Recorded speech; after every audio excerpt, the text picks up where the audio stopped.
Muito bem, vamos então ao estudo da lição número 3. O tema da lição é o cristianismo, as reformas no cristianismo. Para entendermos teologicamente e historicamente a nossa história, não é?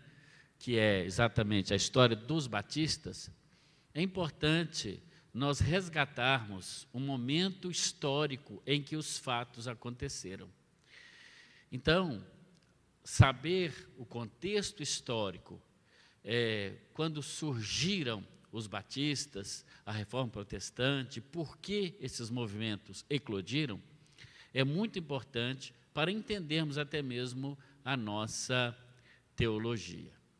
E por isso, eu queria, para abrir esse estudo, ler o texto de Romanos, capítulo 1, os versículos 16 e 17. Romanos 1, 16 e 17. É assim que lemos na palavra de Deus. Pois não me envergonho do Evangelho, porque é o poder de Deus para a salvação de todo aquele que crê, primeiro do judeu e também do grego, porque a justiça de Deus se revela no Evangelho de fé em fé, como está escrito, o justo viverá pela fé. Esse versículo é um versículo muito emblemático, porque ele vem falar sobre o Evangelho. E o que é o Evangelho? A palavra Evangelho é uma palavra grega, que significa boas novas ou boas notícias. Normalmente, o Evangelho, na linguagem grega, ela denotava um triunfo militar, um triunfo de um exército. Então, quando o exército era vitorioso, ele mandava um mensageiro trazer a boa notícia daquela vitória. O mensageiro, então, vinha até o rei, trazendo aquela boa notícia. Era o Evangelho. A Bíblia, então, principalmente o Novo Testamento, pega essa palavra Evangelho, boa notícia, para denominar a própria vida, a própria experiência e a própria mensagem de Cristo. Por isso, quando nós dizemos, vamos pregar o Evangelho, nós estamos dizendo realmente dessa boa notícia. E qual é a boa notícia? Que Jesus Cristo veio ao mundo para salvar os pecadores, deu a sua vida, morreu por nós, instituiu a sua igreja, deixou a sua igreja mandamentos, ordens, foi assunto aos céus e voltará novamente para buscar a sua igreja. Isso é o Evangelho, basicamente, isso é o Evangelho. Então, na verdade, os batistas ao longo do tempo, eles vêm se ocupando exatamente da pregação da boa notícia, da pregação do Evangelho. E esse texto é interessante porque ele traz 3 informações do apóstolo Paulo aos Romanos. A primeira, no versículo 16 do capítulo 1 de Romanos, Paulo diz, eu não me envergonho do Evangelho. Infelizmente, com o passar do tempo, alguns evangélicos, ou alguns que se dizem pregadores do Evangelho, têm envergonhado o Evangelho de Jesus. Não têm vivido uma vida de acordo com aquilo que Jesus deixou. E realmente, nós precisamos viver o Evangelho. Então, a mensagem que nós temos para nós, batistas, vivenciarmos novamente aquele mesmo fervor do início, precisamos não ter vergonha do Evangelho. A outra palavra que o apóstolo Paulo usa, no versículo 16 ainda, ele diz, porque ele, ou seja, o Evangelho, é o poder de Deus. Ainda hoje, o Evangelho tem sido o poder de Deus. É só o Evangelho que mobiliza, que muda a vida das pessoas. Aquilo que as casas de correção, os presídios, as escolas para infratores, enfim, aquilo que as organizações sociais no mundo não conseguem fazer para corrigir o percurso de uma pessoa, a palavra de Deus consegue, porque no Evangelho está o poder transformador do Senhor. Mas Paulo diz ainda, no verso 17 do capítulo 1 da carta aos Romanos, porque exatamente no Evangelho, diz o apóstolo, não é?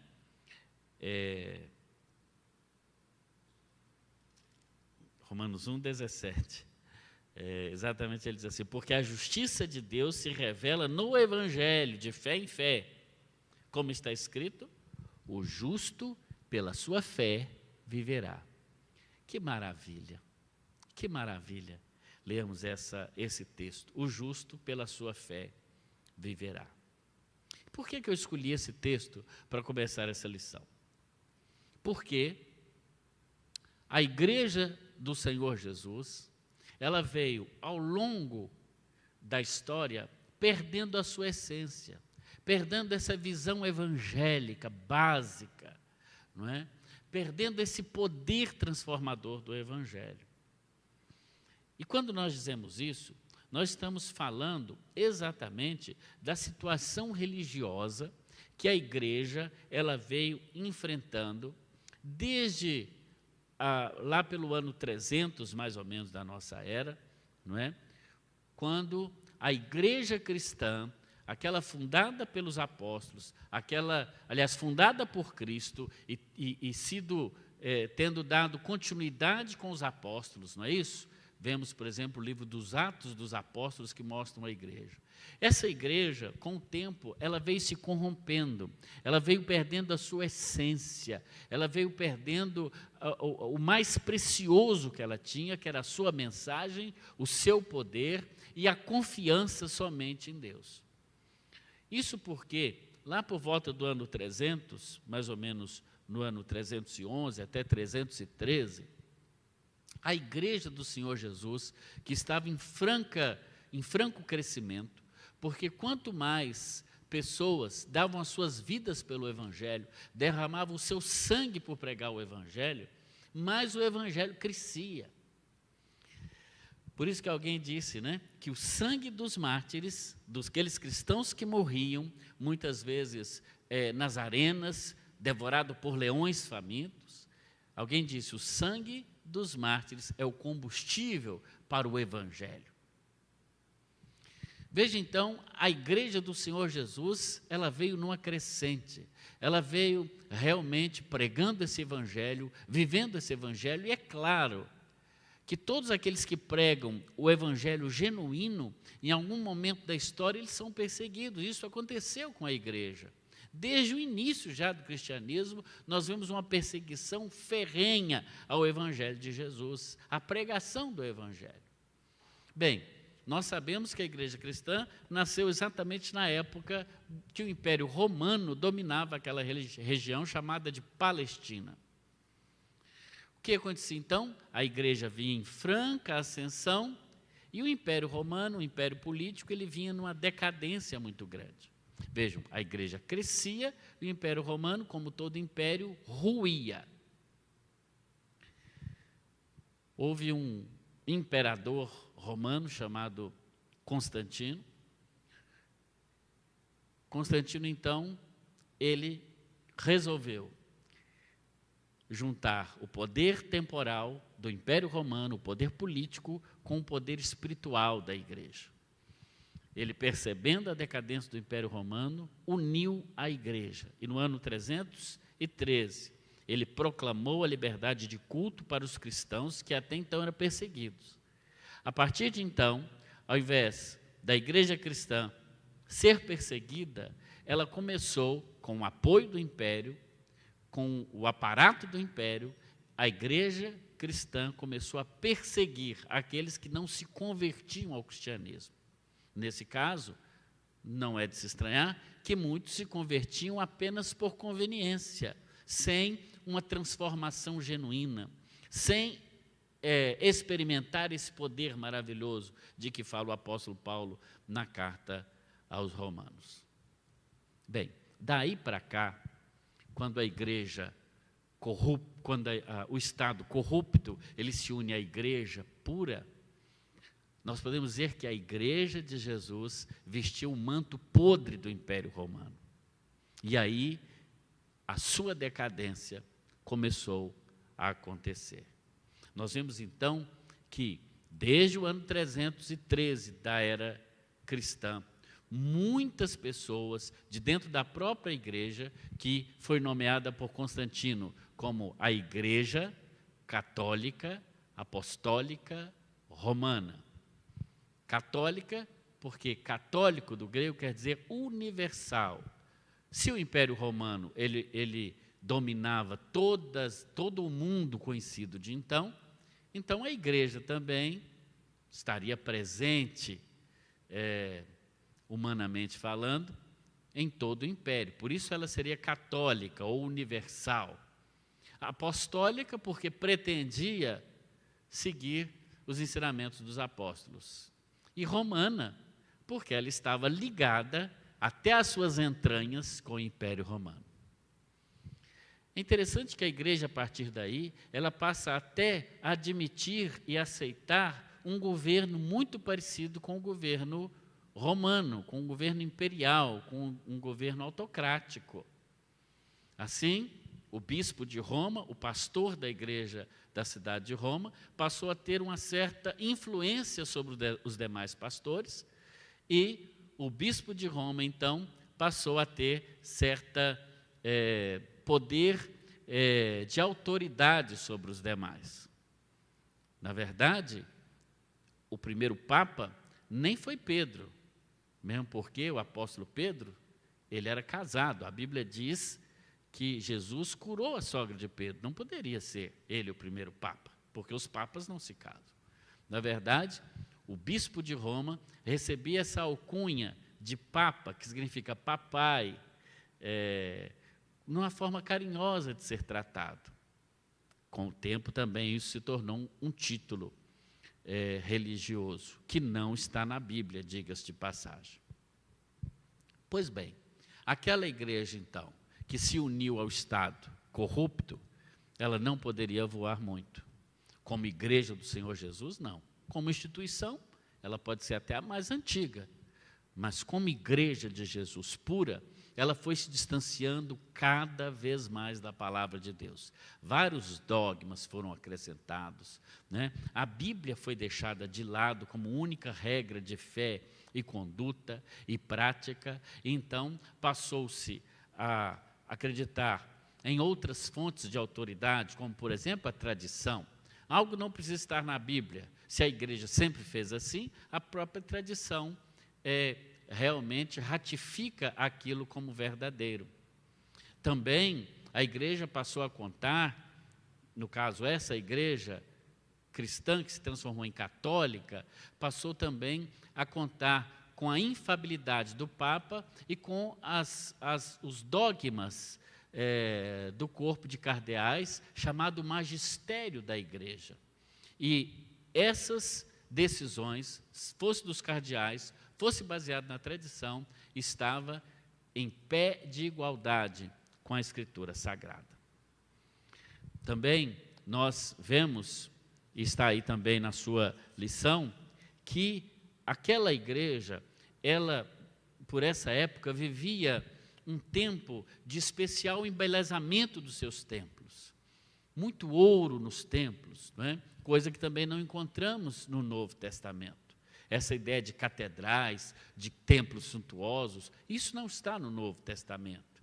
Também passou-se a crer no valor das relíquias sagradas, não é? Ali por volta do ano de 1400, 1500, aqueles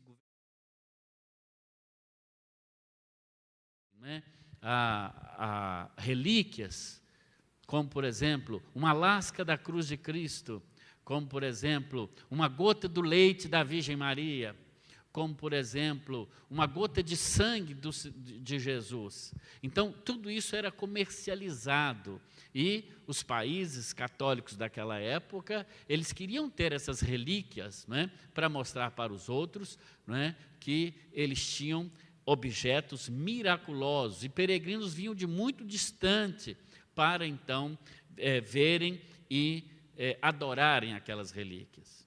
Também, outra invenção que foi acrescida é a doutrina da penitência como forma de absolvição de pecados. Então, bastava alguém confessar o seu pecado ao sacerdote, e esse sacerdote daria então o perdão, e aquela pessoa estaria perdoada, sem a necessidade do sacrifício de Jesus Cristo na cruz perdoar os pecados daquela pessoa. Era também comercializada as chamadas indulgências. A indulgência, mais ou menos, era você, com o seu dinheiro, comprar a salvação de alguém que já havia morrido. Então, se você tivesse um tio, uma tia, uma mãe, um parente, que você não tinha certeza se morreu salvo, se tinha seguido o caminho de Jesus, bastava você, então, dar uma oferta para a igreja, que naquela época, nos idos de 1500, estava construindo a Basílica de São Pedro em Roma. Bastava dar uma oferta que, como dizia Tetzel, que era o grande pregador das indulgências na Alemanha, ele dizia: quando a moedinha tilintar no fundo do gasofilácio, uma alma sai voando do purgatório e vai para o céu. Ou seja, a fé genuína de que o apóstolo Paulo fala no texto que lemos de início, estava sendo comercializada, substituída por coisas. Veja que essas coisas de comercializar a fé não é coisa dos nossos dias apenas, mas já naquela época a igreja estava tão distante do seu objetivo que ela realmente distanciou-se. E distanciou-se da palavra de Deus, e mais do que isso, distanciou o povo da palavra de Deus, porque a Bíblia, ela só poderia ser lida pelos sacerdotes, pelos padres, por aqueles que tinham um papel importante de liderança na igreja, não é? Então, só eles podiam ler a Bíblia. A Bíblia não estava acessível ao povo, ninguém tinha a Bíblia em casa, como hoje todo mundo pode ter. Somente os sacerdotes é que interpretariam os escritos sagrados da palavra de Deus, não é? Então, isso distanciou muito o povo do Evangelho. A boa notícia não estava sendo pregada, mas o que estava sendo pregado eram dogmas humanos. O que estava sendo inserido era apenas costumes que não passavam da mera tradição. Bem, essa era a situação da igreja, então, do ano 300 até pelo menos o ano 1500. Uma igreja que veio se afastando do Evangelho e tomando um rumo muito humano. Muitos dentro da própria igreja se levantaram durante esses séculos todos, em que a igreja estava com esse manto corrupto do Estado romano. Muitos deles morreram na fogueira, como Jan Hus.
Seu desejo profundo era tão somente fazer uma reforma da igreja.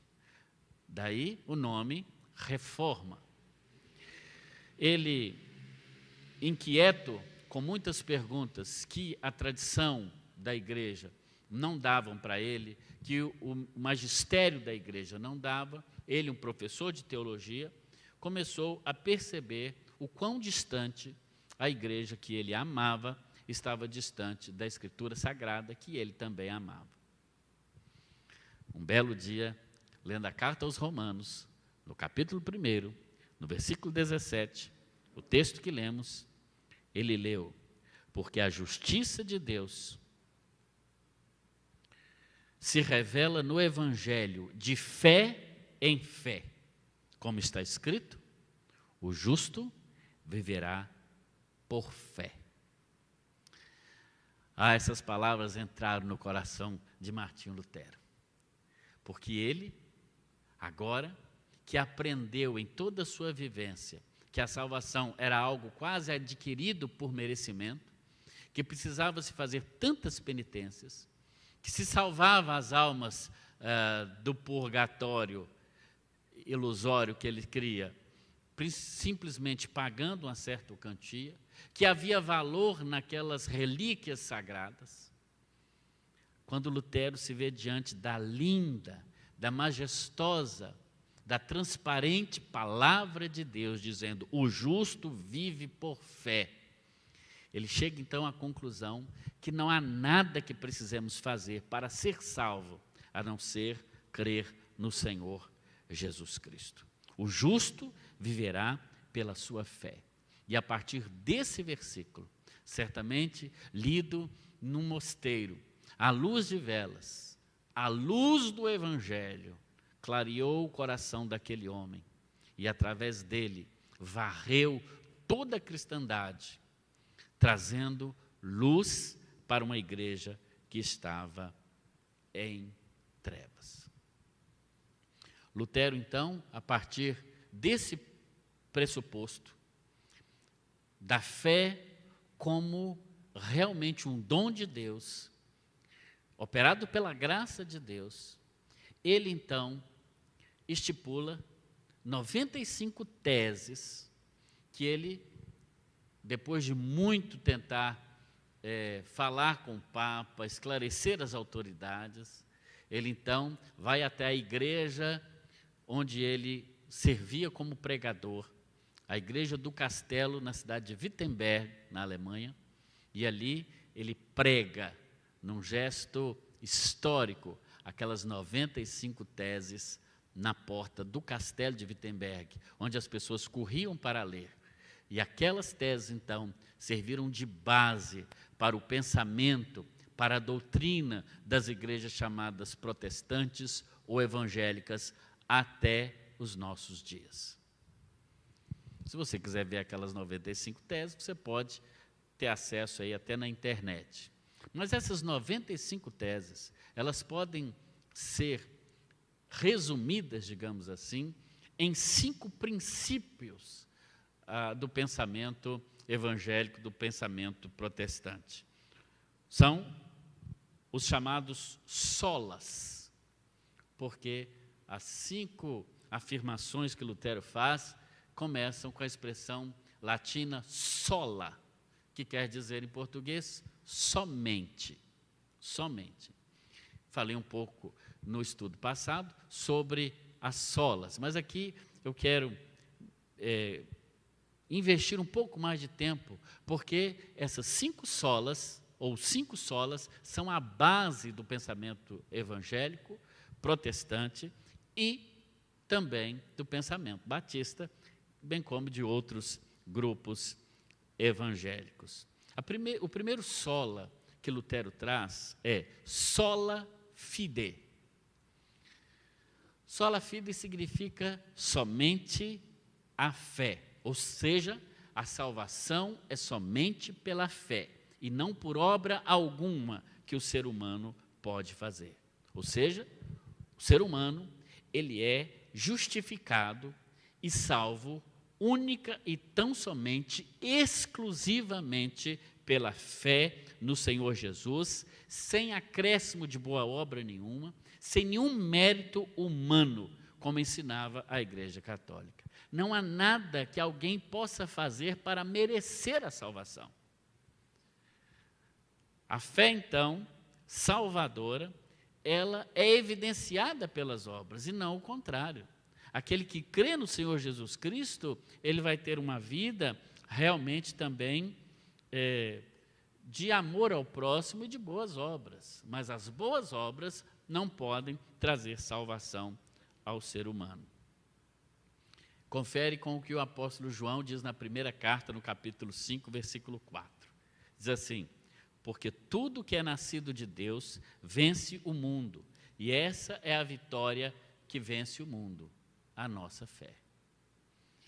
Se há um sola que precisa ser resgatado para os nossos dias, é sola fide, é somente pela fé. Como escreveu o apóstolo Paulo aos Efésios, no capítulo 6, versículo 16, tomando sobretudo o escudo da fé, com o qual podereis apagar todos os dardos inflamados do maligno.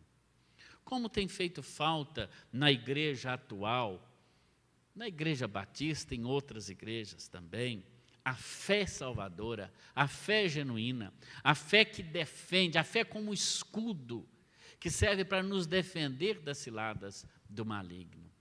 Parece que afeta a extinção, mesmo nos ambientes cristãos. Hoje fala-se, por exemplo, no chamado ateísmo cristão. E o que é o ateísmo cristão? O ateísmo cristão é aquilo que nós podemos chamar da secularização da fé. O que é a secularização da fé? É as coisas sagradas, as coisas de Deus, não tem mais aquela exclusividade que tinha no passado. A frequência aos cultos, isso é quando der, quando for possível, quando não estiver chovendo, quando não tiver outro programa melhor, eu vou à igreja. Nós temos muitos cristãos que, na verdade, são ateus, não é? Ateus cristãos, porque têm suas vidas totalmente desprovidas do compromisso com a causa do Evangelho. Vivem suas vidas como se nenhuma transformação houvesse acontecido na sua vida. Seu comportamento social em nada difere do comportamento de uma pessoa não regenerada, de uma pessoa não salva por Jesus. Basta olhar, por exemplo, as redes sociais de muitos que se dizem cristãos, e você vai ter uma ideia desse ateísmo cristão que eu estou falando. Ou seja, a fé genuína não é vista na vida daquela pessoa. Para o ateu cristão, a Bíblia, por exemplo, não passa de um amuleto, e a oração também não. Ele não vive uma vida de leitura da Bíblia, de oração, mas no primeiro problema que ele enfrenta, corre para pedir oração para todo mundo, e só a oração do outro é que tem poder. Mas ele não tem esse exercício da oração na sua vida.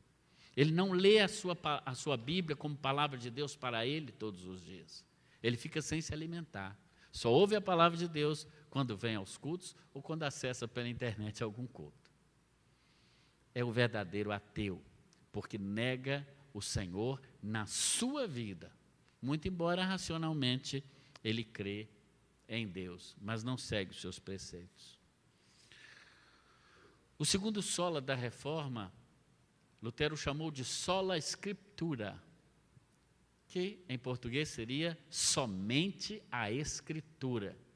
Quando Lutero diz sola Escritura, ele quer dizer que a Bíblia Sagrada é a única revelação de Deus para o ser humano e, portanto, não há outra autoridade para além da Escritura Sagrada.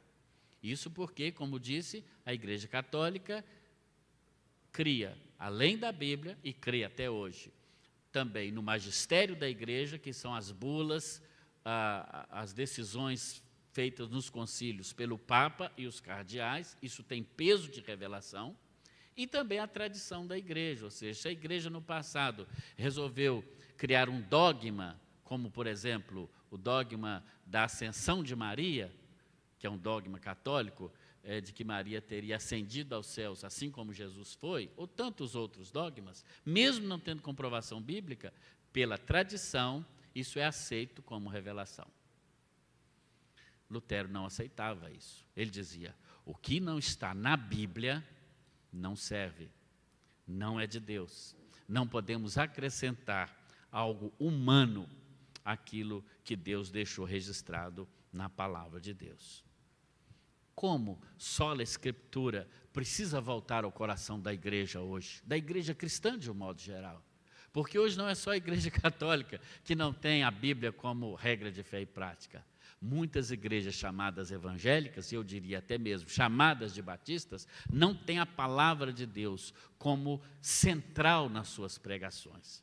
Muitas vezes, os textos bíblicos são usados como pretextos para arrecadações de dinheiro, para grandes reuniões, para curas e para outras coisas, quando a ênfase não é no ensino, na exposição séria da palavra de Deus.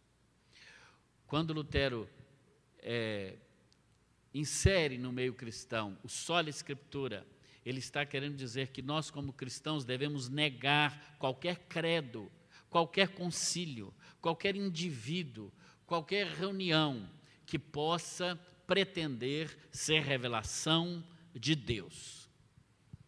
Há igrejas que se dizem cristãs e que têm, por exemplo, grandes fundadores que tiveram revelações, e essas revelações, elas são parte também da crença dessas igrejas, que têm as revelações, como de Ellen White, para os adventistas,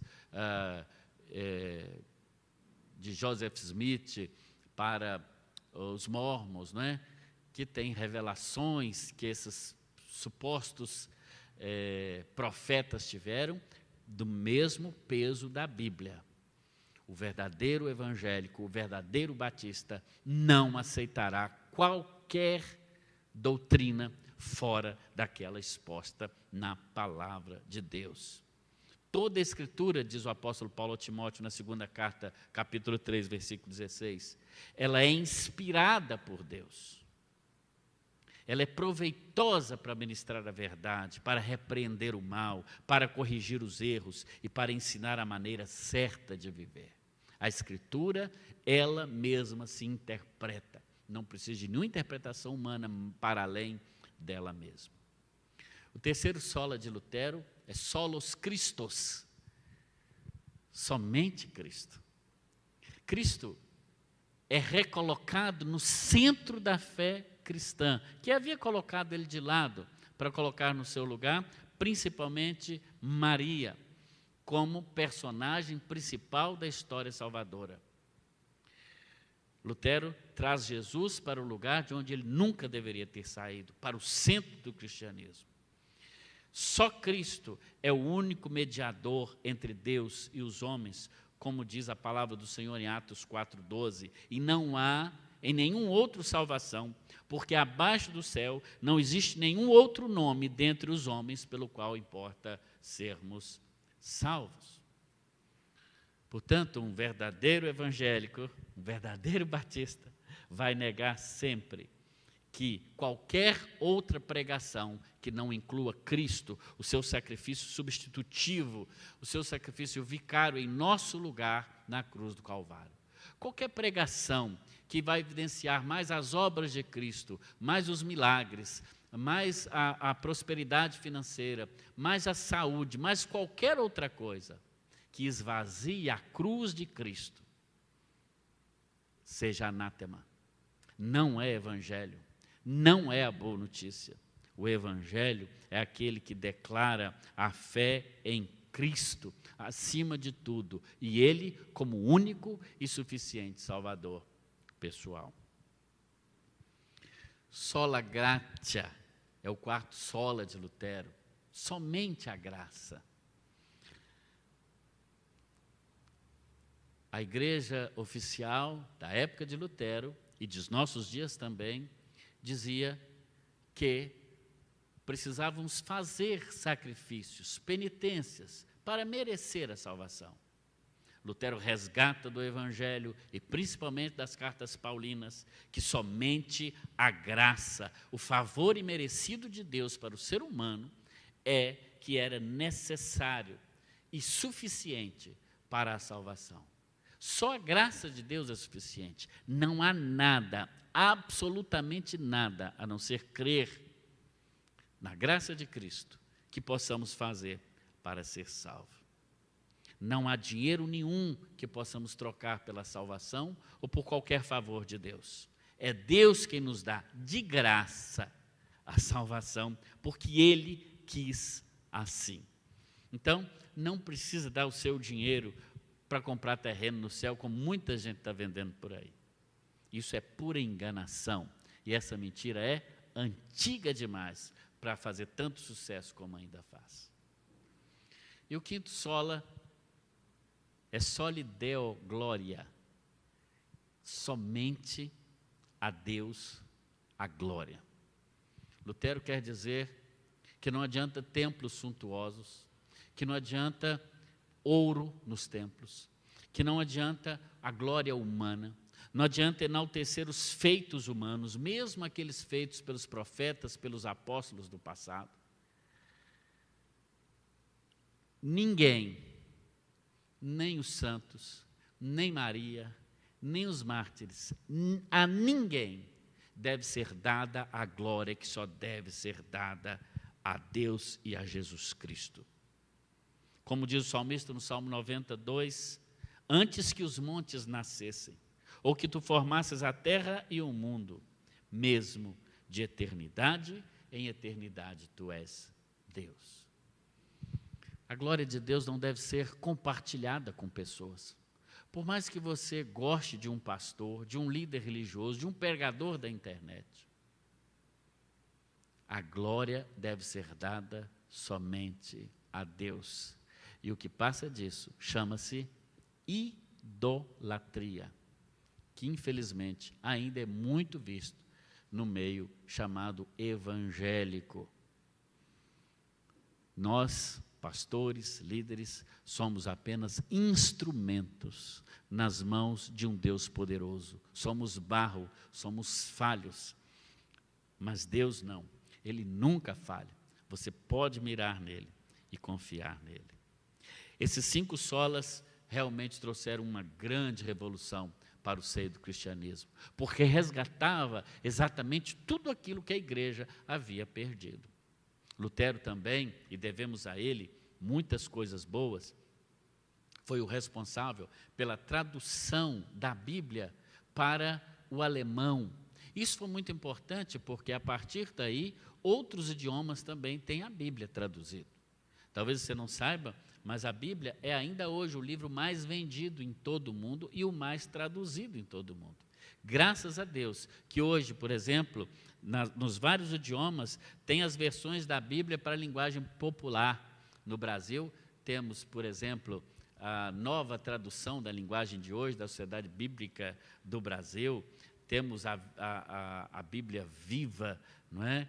Temos também a nova Almeida atualizada, recém-lançada também pela Sociedade Bíblica, e outras Bíblias em linguagem popular.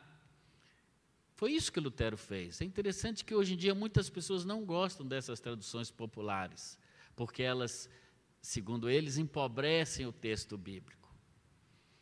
Não creio assim. Eu creio que elas aproximam a Escritura de quem precisa conhecer a Escritura, o povo.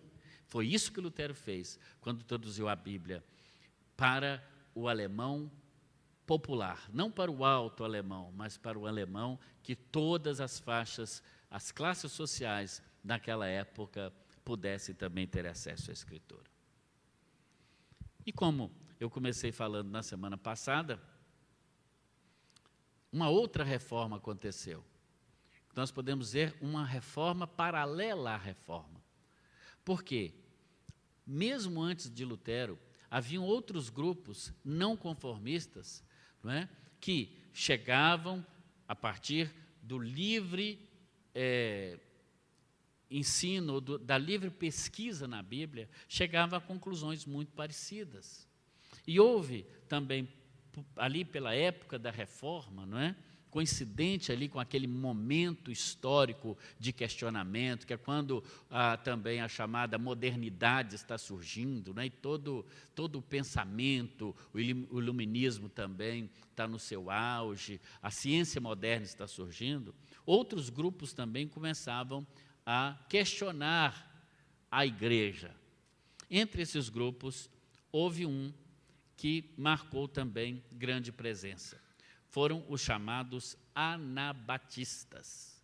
Esse grupo, necessariamente, não saiu da Reforma Protestante e nem do catolicismo, mas foi um grupo que surgiu, claro, influenciado sim pelas ideias de Lutero, influenciado sim pela ideia dos grandes reformadores, como João Calvino e como Ulrich Zwingli. Esses três grandes reformadores, Lutero na Alemanha, Calvino na França, depois no sul da Suíça, em Genebra, e Zwingli no norte da Suíça, em Zurique, eles foram os três grandes pilares da reforma. E exatamente ali, em Zurique, na Suíça, às margens do rio Limmat, que surge então esse grupo chamado de anabatista. Eles criam sim nos 5 solas de Lutero, mas havia pelo menos um grande posicionamento que Lutero não reformou a igreja. Tratava-se do batismo. Os anabatistas questionavam o batismo de bebês, que também não tinha base bíblica, mas Lutero resolveu não mexer nessa questão, nem Calvino, nem Zwingli. Os anabatistas então diziam, não, um bebê não pode crer. O batismo de bebês está errado segundo a Escritura. Mas nenhum dos reformadores quiseram abrir mão da união entre a igreja e o Estado. Os 3 grandes reformadores linkaram o poder espiritual com o poder temporal. Lutero, com o apoio dos príncipes alemães, se rendeu também à política daqueles príncipes. Calvino fez de Genebra a sua própria cidade. E ele próprio, Calvino, perseguiu muitos que não criam na sua doutrina na cidade de Genebra. Zwingli fez de Zurique também o seu quartel-general. É claro que se eles abrissem mão do batismo infantil, eles abririam mão também do controle sobre as pessoas. E as cidades perderiam o controle da população, do censo populacional e também dos impostos. Como eles saberiam quantos habitantes tinham na cidade se não fosse pelo batismo? Lembrem-se que naquela época não existia cartório de registro civil. Quem fazia o registro era a própria igreja, fosse ela católica ou protestante. Então, o poder político, ele viu no batismo de bebês uma maneira de controlar também a população e saber onde cada um morava, através do registro do batistério que ficava na igreja. Ou seja, era cômodo para eles manterem o batismo de bebês, mas não era bíblico. E os anabatistas se levantam então e diziam, um bebê não pode crer. O batismo do Novo Testamento é o batismo do arrependimento. E ainda que seja aceito por todos vocês, um bebê não pode ser batizado.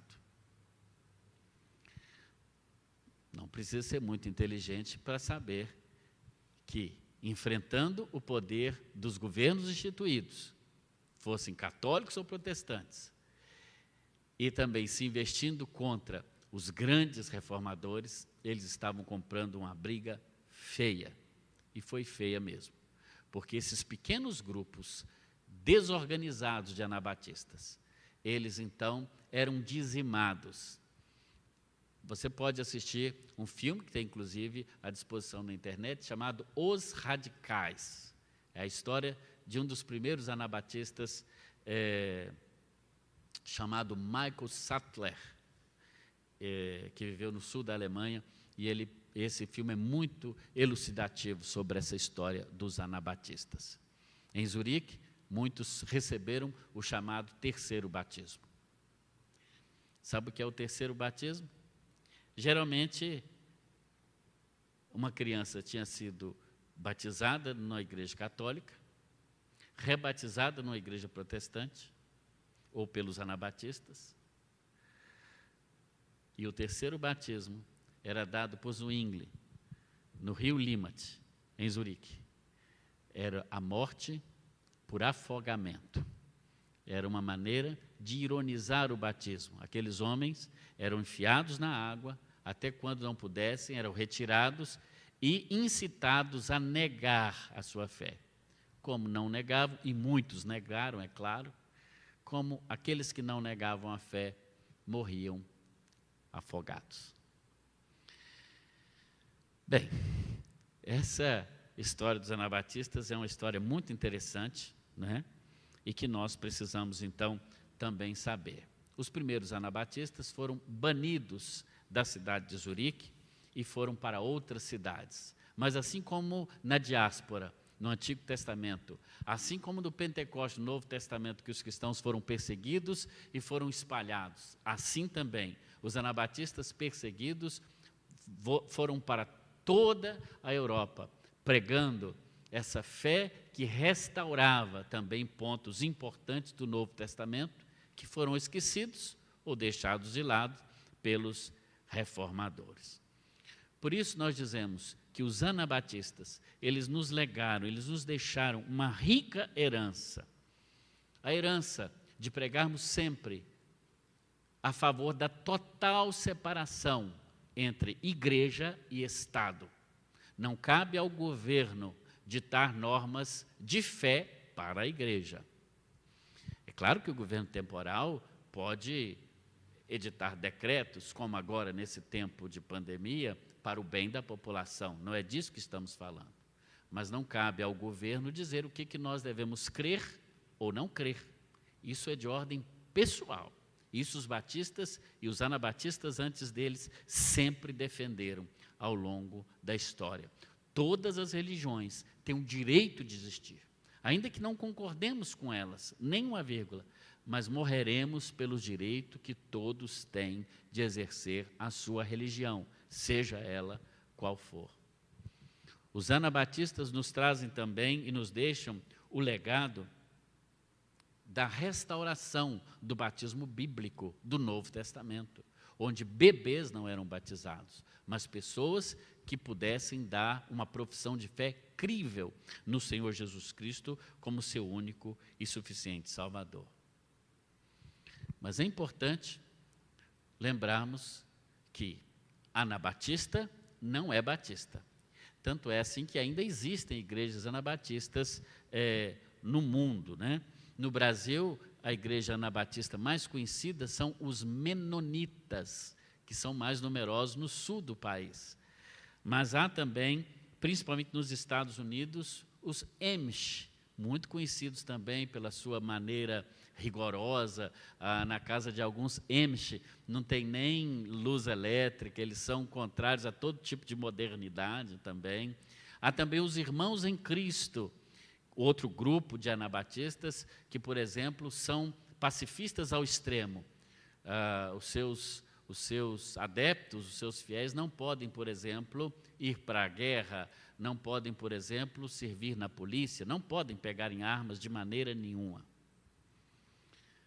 Os batistas não somos assim. Então, muito embora tenhamos algo em comum sobre a nossa fé, sobre a separação entre igreja e Estado, batistas não são anabatistas. Os anabatistas ainda hoje existem com as suas igrejas espalhadas pelo mundo. Muito bem, chegamos então ao final desse estudo número 3, as reformas do cristianismo, que vem então ressaltar o momento histórico em que a igreja vivia, principalmente no século XVI, o surgimento da reforma protestante e junto com ela uma outra reforma, a dos anabatistas, que é tão importante. Na próxima lição, nós vamos ver então como surgiram então os batistas propriamente ditos na Holanda e na Inglaterra. Que Deus abençoe a sua vida e até o próximo estudo. Em nome de Jesus.